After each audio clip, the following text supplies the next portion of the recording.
अनुभव के बारे में।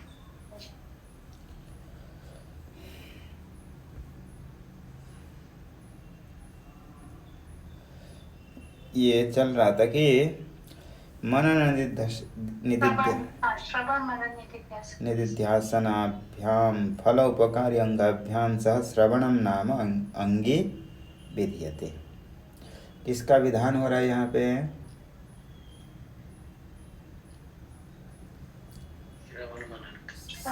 श्रवण मनन निध्यासन का, श्रवण का विधान किया जा रहा है। विधान श्रवण का हो रहा है अंग के साथ। अंग कौन है? अंग है मनन और निदिध्यासन। मनन और निदिध्यासन अंग है। श्रवण का विधान क्यों किया जा रहा है?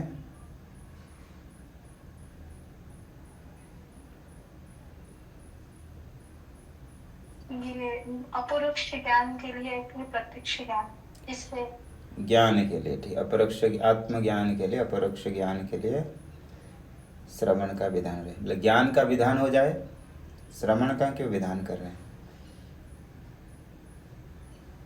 क्योंकि श्रवण के माध्यम से, मतलब उपनिषद आदि के माध्यम से ही हम को ज्ञान प्राप्त हो सकते हैं, शास्त्र के माध्यम से। जी, बोले ज्ञान का ही साक्षात विधान नहीं हो सकता?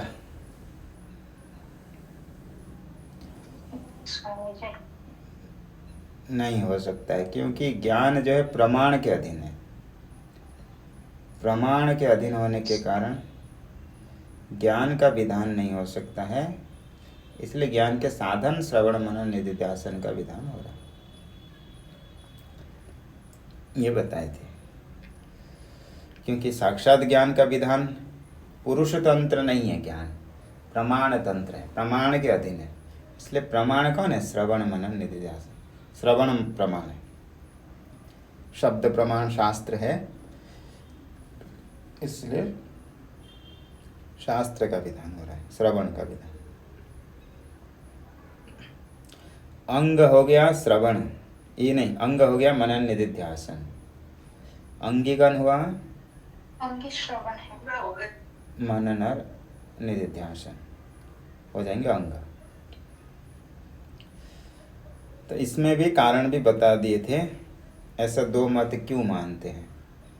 क्योंकि दोनों प्रकार के श्रुति मिलती है।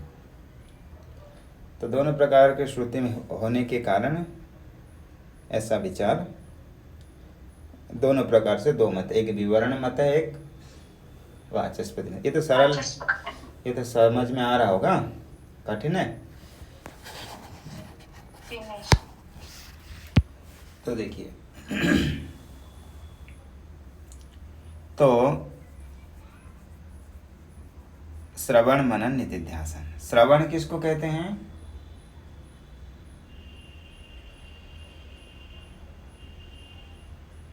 ये तो पता होना चाहिए, मूल मूल बातें हैं। षड्विध लिंग के द्वारा शास्त्र के तात्पर्य निर्णय करना श्रवण। जी हाँ, इसको कहते हैं श्रवण। क्योंकि शास्त्र श्रवण कर रहे हैं, और श्रवण क्या है इतना तो बोध होना चाहिए। और मनन क्या है? मनन को तर्क कहा जाता है कि युक्ति के द्वारा जो सुनने, निर्णय क्या किया जाता है, जो निर्णय है उसको कहते हैं मनन। और जो चित्त की एकाग्रता है, श्रवण मनन के बाद जो चित्त की एकाग्रता है, जो स्थिरता आती है, उसको कहा जाता है निदिध्यासन। जिसको अन्यत्र शब्द में शास्त्र में है अपरायत्त बोधो ही निदिध्यासनम उच्यते। स्वतः जो प्रवाह वृत्ति चलती है चित्त की, वो है श्रवण मनन निदिध्यासन के अनंतर, उसको कहेंगे निदिध्यासनम। तो ज्ञान का अभी जो हम पढ़ रहे हैं विवरण प्रमेय संग्रह पढ़ रहे हैं, तो ये विवरण मत के अनुसार इसका विचार होगा। तो ज्ञान का साक्षात अंग कौन हुआ?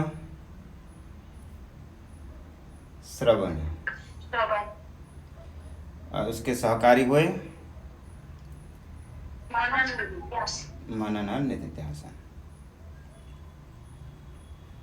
तो देखिए, दूसरा मत है वाचस्पति मत। उनका कहना है कि निधिध्यासन से, देखो, निधिध्यासन के अनंतर ज्ञान होता है, ऐसे कह रहे हैं। और वाचस्पति ये और विवरण के अनुसार श्रवण के अनंतर ज्ञान होता है। साक्षात जो ज्ञान होता है श्रवण के बाद होता है, फिर जो विपरीत भावना, संशय आदि है उसकी निवृत्ति करने के लिए मनन और निधिध्यासन करते हैं। ये उनका कहना है। ये किसके अनुसार? विवरण मत में। और वाचस्पति मिश्र में कहते हैं कि देखो, लोक में देखा गया है कि शब्द श्रवण करके कहीं भी अपरोक्ष ज्ञान, प्रत्यक्ष ज्ञान नहीं होता है। लोक में अभी मैं आपको कुछ कह रहा हूं तो उसका प्रत्यक्ष ज्ञान हो रहा है? नहीं, परोक्ष ज्ञान। जैसे मैंने कहा कि मेरे पास एक फल है, अभी देखो, तो ये जो आपको ज्ञान हो रहा है कि मेरे पास फल है, रखा हुआ है पास में, परंतु आपको इतना ज्ञान हो रहा है। परंतु फल का जो ज्ञान है कि कैसा है, विशेष ज्ञान, वो शब्द के द्वारा होता है? नहीं। इसीलिए उनका कहना है कि शब्द से प्रत्यक्ष ज्ञान नहीं होता है, नहीं होता है, परोक्ष ज्ञान ही होता है, ऐसे कहते हैं। और इसमें शास्त्र भी है, ततस्तुतम ध्यायते निष्कलम, ऐसे करके वहाँ पर आता है कि निष्कल पुरुष को ध्यान के ते ध्यानुगतानुपश्यन, ध्यान में जा करके उसको, यानी निधिध्यासन, ध्यान का अर्थ होता है निधिध्यासन में जा करके साक्षात्कार करते हैं। दृश्यते तो अग्रया बुद्धिया सूक्ष्मया सूक्ष्म दृष्टि भी, सूक्ष्म बुद्धि के द्वारा, शुद्ध बुद्धि के द्वारा परमात्मा का बोध होता है, ऐसे वहाँ कहा है। तो बुद्धि से ज्ञान, सूक्ष्म बुद्धि से, अंतःकरण से आगे ज्ञान होता है। और भी आता है मनसैवानुद्रष्टव्यम, मन से ही उसका दर्शन होता है। ऐसे शास्त्र में आने के कारण वो क्या कह रहे हैं कि निधिध्यासन ही ज्ञान के साधन, मुख्य साधन है। निधिध्यासन अंगी है, श्रवण और मनन उसके अंग है। ऐसे कौन कहते हैं? वाचस्पति मिश्र। तो ऐसा ये दो मत है। लेकिन अभी हम पढ़ रहे हैं विवरण प्रमेय संग्रह, तो हमको विवरण मत के अनुसार जाना है।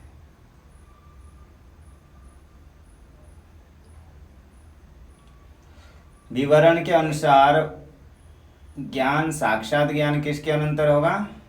श्रवण के अनंतर होगा। तो श्रवण हो गया अंग। तो इसमें एक संशय ऐसा हो सकता है कि श्रवण यदि मुख्य अंगी है और अंग कौन होगा? मनन और निधिध्यासन।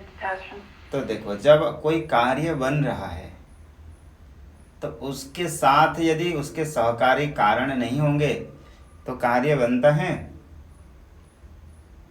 नहीं बनता है। जैसे कि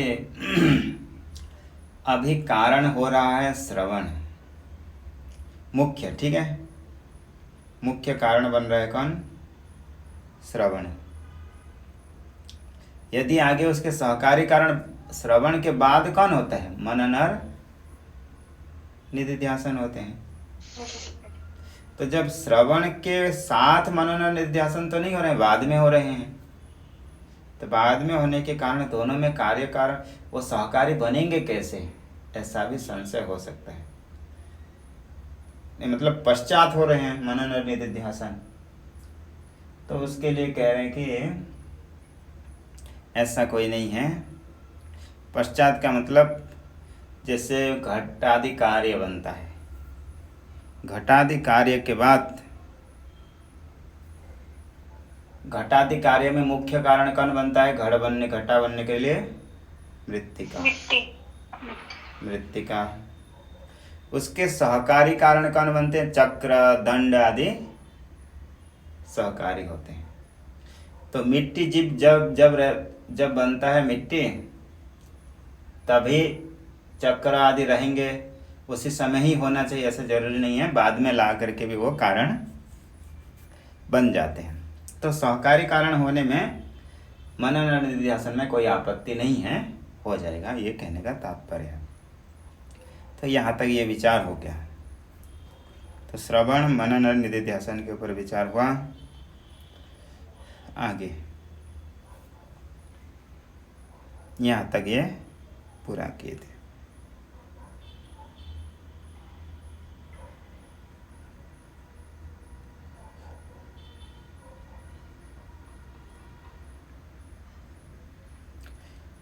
और दर्शन, एक शब्द आया था, दर्शनस्य च अपुरुषतंत्रस्य अविधेयत्वात्। आत्मा जो ज्ञान है, वो ज्ञान क्या पदार्थ है, इसको भी स्पष्टीकरण करनी चाहिए। जो आत्मा ज्ञान है, ज्ञान क्या पदार्थ है, इसको जानना चाहिए। देखो आप लोग सब तो अनुभव है, तो बोल ही सकती है। स्वामी जी, जब ज्ञान हम बोलते हैं ज्ञान पदार्थ, तो इसका तात्पर्य क्या हुआ? पदार्थ तो नहीं है ना ज्ञान। तो क्या है पदार्थ का? क्या बुद्धि में क्या बैठ रहा है आपके? पदार्थ वही स्वामी जी, इसलिए मैं पूछ रही हूँ कि पदार्थ तात्पर्य क्या है, क्योंकि हम जो पदार्थ जानते हैं। हाँ, वही आपको पूछ रहे हैं, आप क्या जानते हैं पदार्थ के नाम से? मतलब जैसे कि मटेरियल, जल एक, हाँ मटेरियल, जैसे कि जल है, मिट्टी है, वायु है, जो हम अनुभव कर सकते हैं। जी, विजिबल एंड टेंजिबल। जी, दृश्य है और स्पर्श कर सकते हैं, जो अनुभव कर सकते हैं, जो जी स्पर्श कर सकते हैं। अच्छा, तो ज्ञान को अनुभव नहीं कर सकते आप? वो सूक्ष्म हो जाता है ना स्वामी जी। सूक्ष्म होने से सूक्ष्म अनुभव नहीं है। हाँ, अनुभव तो है।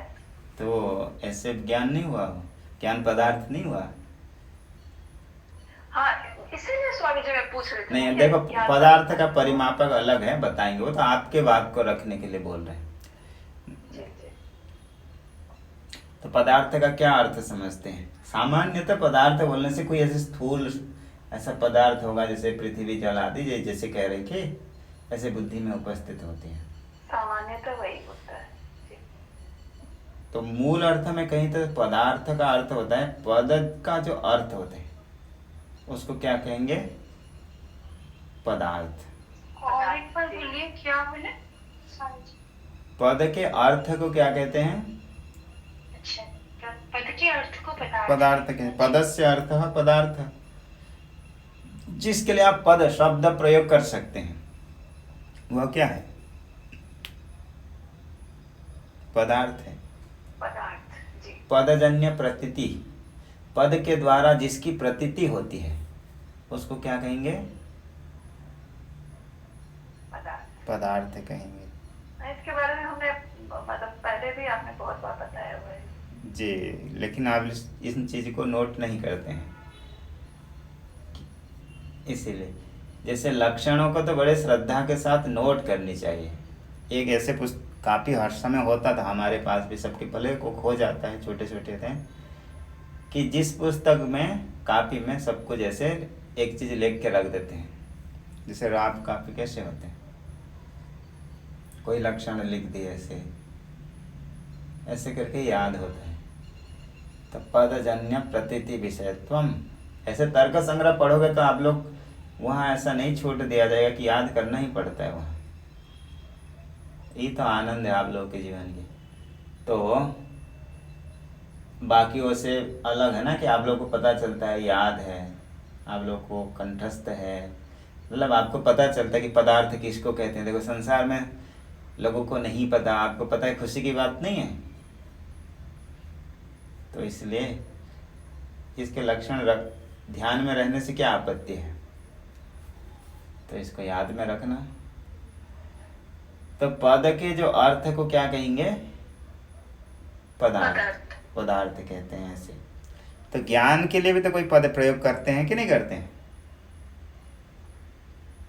जी करते हैं। अभी खुद ही ज्ञान बोल रहे हैं, उसको ज्ञान पद प्रयोग करते हैं। और क्या क्या पद प्रयोग कर सकते हैं उसको, तो देखिए कुछ लोग उसको कहते हैं गुण कहते हैं। ज्ञान को क्या बोलते हैं, गुण कहते हैं। आत्मा में रहने वाला एक गुण मानते हैं। और वेदांत आदि में देखो, वेदांत अभी पढ़ रहे हैं तो उसको ध्यान में रखो। ज्ञान को दो प्रकार से बताते हैं वेदांत में, मुख्यतः दो प्रकार से बोलेंगे। क्या क्या? परोक्ष और प्रत्यक्ष। परोक्ष और परोक्ष। हाँ, एक ज्ञान के प्रकार हो गए, ठीक है।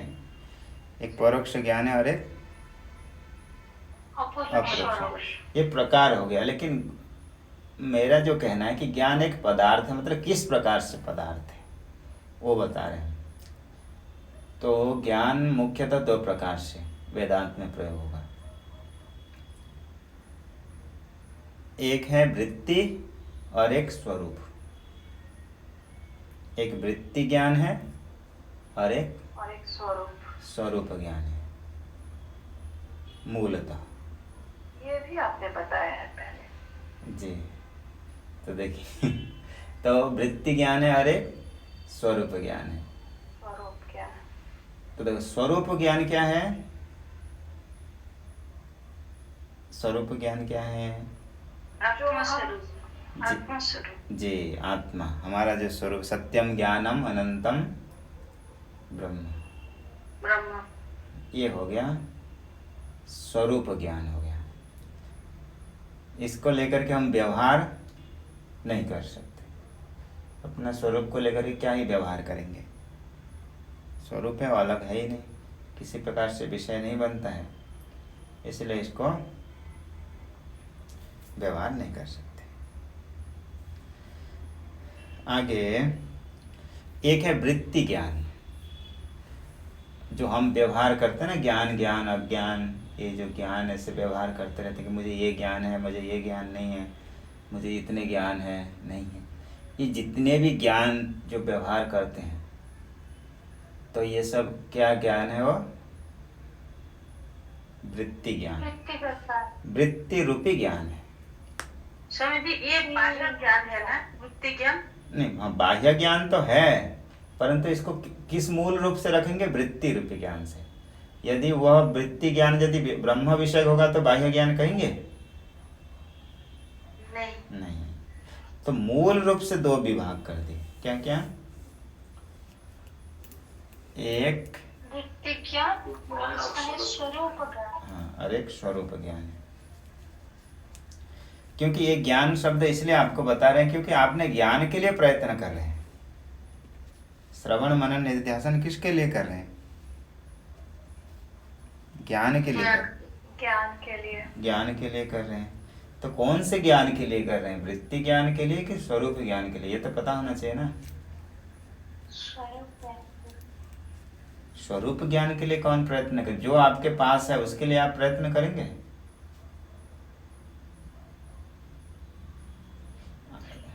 नहीं करते हैं। जो स्वरूप है वो कभी हटता नहीं है, वो कभी नाश नहीं होता है। जो स्वरूप कभी नाश नहीं होता है, हटता नहीं है, उसके लिए प्रयत्न नहीं हो सकता है स्वरूप ज्ञान के लिए। तो ज्ञान एक वृत्ति ज्ञान है और एक स्वरूप ज्ञान है। तो स्वरूप ज्ञान तो हमारा सदा ही आत्म स्वरूप है, आप जानो या ना जानो। तो ये जो स्वरूप ज्ञान तो सदा ही रहता है। और दूसरा ज्ञान क्या है? वृत्ति ज्ञान, वृत्ति रूपी ज्ञान। तो उसी ज्ञान के लिए ये प्रयत्न है, वृत्ति ज्ञान के लिए। ब्रह्माकार वृत्ति के लिए ही सारा प्रपंच है, मतलब इतने परिश्रम है ब्रह्माकार वृत्ति के लिए। तो ये जो वृत्ति ज्ञान है, जिसको आत्मज्ञान ब्रह्म ज्ञान कहते हैं, वो कैसी ज्ञान है? वृत्ति ज्ञान है वो। तो आप जो श्रवण मनन निधिध्यासन कर रहे हैं वो किस ज्ञान के लिए? वृत्ति ज्ञान के लिए। ब्रह्माकार वृत्ति ज्ञान प्राप्त। आपको ब्रह्माकार वृत्ति ज्ञान होगा तब आपके स्वयं के स्वरूप का भी बोध होगा। तो देखिए, तो श्रवण मनन निधिध्यासन जो हो रहा है वो ज्ञान प्राप्ति के लिए। तो जो भी ज्ञान के लिए आप लोग श्रवण मनन निधिध्यासन, वही दोनों ज्ञान ही पुरुष तंत्र नहीं है।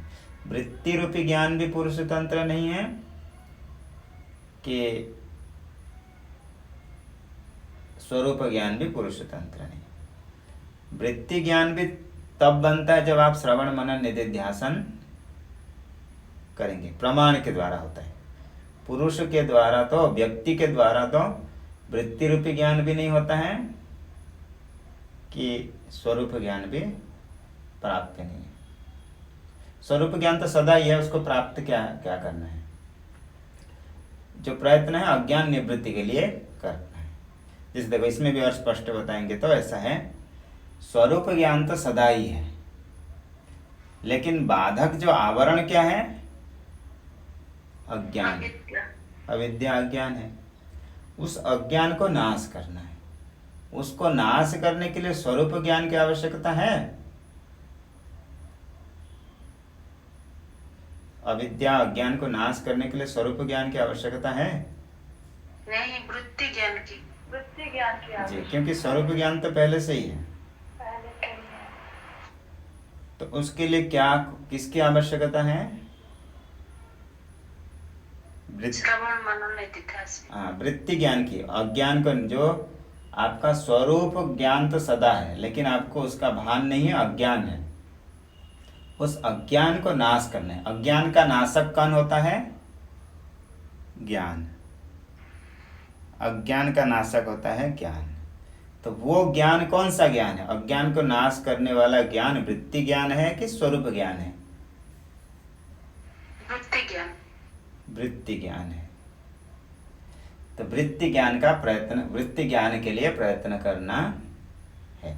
वो प्रयत्न क्या है? श्रवण मनन निधिध्यासन, ये प्रयत्न है। तो उसी श्रवण मनन निधिध्यासन में विधान हो रहा है। बोले सीधा वृत्ति में ही विधान करो? बोले नहीं, वृत्ति ज्ञान में किसी प्रकार से पुरुष का विधान नहीं है, व्यक्ति का। क्योंकि वृत्ति जो ज्ञान बनता है वो किसके द्वारा बनता है? प्रमाण के द्वारा बनता है। वृत्ति प्रमाण के अधीन है। जितने भी 6 प्रमाण हैं, उन्हीं 6 प्रमाणों के द्वारा ही क्या बनती है? वृत्ति। तो वृत्ति किसके अधीन है? प्रमाण के अधीन है। उन्हीं प्रमाणों में से एक प्रमाण है शास्त्र प्रमाण, शब्द प्रमाण है। शास्त्र क्या है? शब्द रूपी है। तो शब्द शास्त्र रूपी प्रमाण है। तो वही शास्त्र श्रवण के लिए विधान कर रहे हैं, श्रोतव्य मंतव्य निधिध्यासितव्य, ऐसे विधान किया जा रहा है। तो देखिए,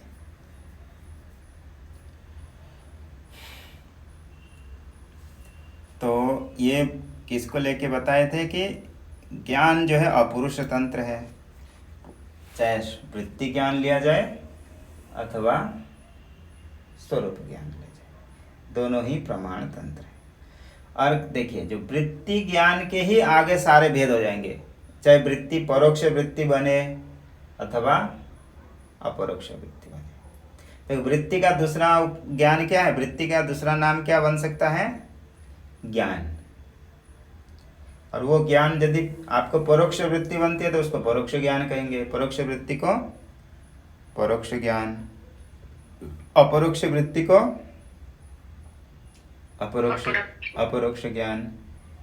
लज्जा आकार की वृत्ति बनेगी तो लज्जा बोलेंगे उसको। लज्जा भी एक वृत्ति है, भ्रम भी एक वृत्ति है। ये सभी अंतःकरण के परिणाम है। भय भी अंतःकरण के परिणाम है, इच्छा भी अंतःकरण के परिणाम है। क्योंकि आत्मा तो निर्गुण है, निर्धर्मक है, उसमें कुछ भी नहीं है, पूरा शुद्ध है। तो बाकी जितने चीज़ों की अनुभव होता है वो सब कहाँ से बनेंगे? अंतःकरण में ही बनते हैं। तो बाकी चीज़ें जितने चीज जीवन में आपने अनुभव किए हैं वो सब किसका बनते हैं? अंतःकरण के ही वृत्ति बनते हैं। और कुछ ऐसा है जो अविद्या के भी वृत्ति बनते हैं, ये चीज को भी ध्यान रखना है, ठीक है। और कुछ चीजें ऐसा है जो आगे पढ़ेंगे तो स्पष्ट होगा। कुछ वृत्ति ऐसी है जो अविद्या से बनती है, जैसे रज्जु सर्प में सर्प दिखता है, ये सभी जो वृत्ति हैं अविद्या की वृत्ति हैं। भ्रमात्मक जो वृत्ति हैं वो अविद्या वृत्ति है। और जो काम, संकल्प, विचिकित्सा, ये सभी मन की वृत्ति है। तो इन वृत्तियों को ज्ञान शब्द से आप कह सकते हैं। इसलिए विवरण में पंक्ति है, वृत्तौ ज्ञानत्वस्य उपचारात्। वृत्ति में ही ज्ञान शब्द का उपचार होता है, प्रयोग होता है गुण पे। तो प्रश्न क्या था कि वृत्ति क्या पदार्थ है? तो वृत्ति क्या है? अब तो बताइए। ब्रह्माकार वृत्ति। हाँ, तो वृत्ति क्या पदार्थ है? वही ब्रह्माकार वृत्ति भी क्या पदार्थ है? प्रश्न अभी भी है, उत्तर नहीं बताए। ज्ञान जी, मतलब वही ज्ञान जो वृत्ति क्या पदार्थ है?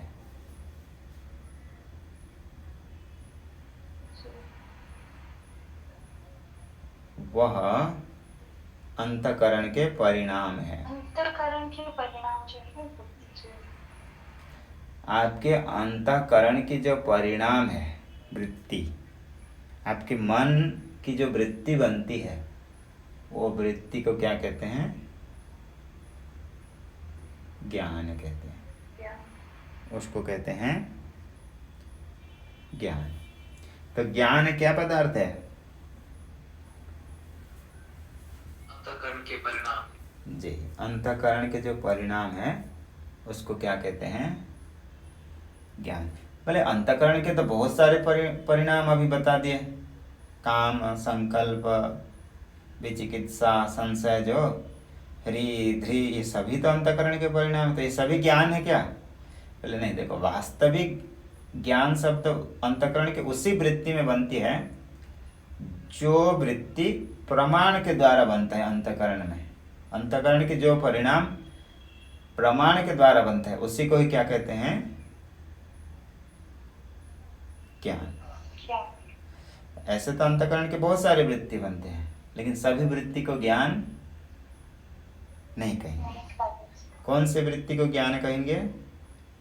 प्रमाण के द्वारा। प्रमाण के द्वारा जो अंतःकरण की वृत्ति बन जाती है उस वृत्ति को क्या कहते हैं? ज्ञान ज्ञान कहते हैं। तो ज्ञान क्या पदार्थ है, पता चला?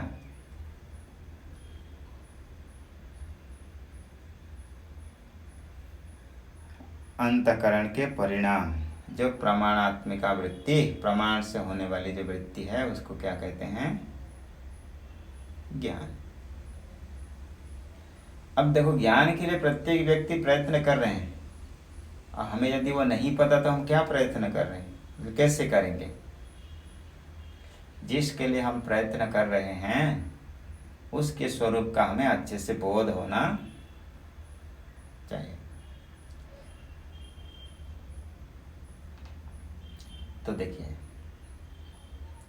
और वो बोध वृत्ति किसके द्वारा बनेगी? श्रवण और मनन और निधिध्यासन से। चित्त की स्थिरता होगी, विचार करेंगे तो ऐसे। तो यहीं तक करते हैं, आगे की पाठ तो चल ही नहीं पाया, इतने में ही हो गया।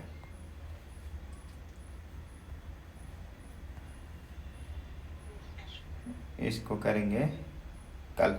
और इसी नवरात्रि में सरस्वती शयन नहीं करते हैं, ऐसा है ना। कैलाश में भी पाठ चलेगा, तो गुरुवार को लघु क्लास चलेगी, मैसेज कर देंगे उस दिन।